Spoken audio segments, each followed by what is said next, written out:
Welcome to the Tech Egg. Don't get scrambled. Enjoy the video. In this video, I will show how to make simple bookmarks. First, let's gather our essential materials. You will need some sturdy cardstock, a pair of sharp scissors, and a reliable ruler. Don't forget to pick out your favorite decorative elements, such as fun stickers, unique stamps, or vibrant colored pens. Finally, make sure you have a hole punch and a nice piece of ribbon or string ready for the finishing touches. Now that you have your materials, let's move on to cutting and shaping your bookmark. A common and practical size is about 2 inches wide by 6 inches long, but feel free to adjust. You can use your scissors to carefully round the corners, or a corner punch for a perfectly smooth finish. Don't be afraid to get creative with different shapes.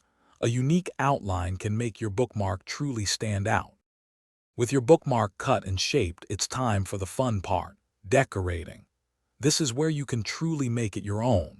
You might draw a small illustration, write an inspiring quote, or create a repeating pattern.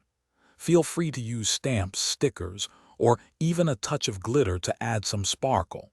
For extra protection and to ensure your beautiful creation lasts for many years, consider laminating it. For the final flourish, let's add some finishing touches. Take your hole punch and make a single, neat hole at the top center of your bookmark. Next, select a lovely ribbon or a piece of string that complements your design. Thread it through the hole and tie a secure knot or a small bow. This not only adds a decorative element but also makes it easier to find your page. Your simple, handmade bookmark is now complete. Thanks for watching. Consider subscribing if I helped unscramble your problems.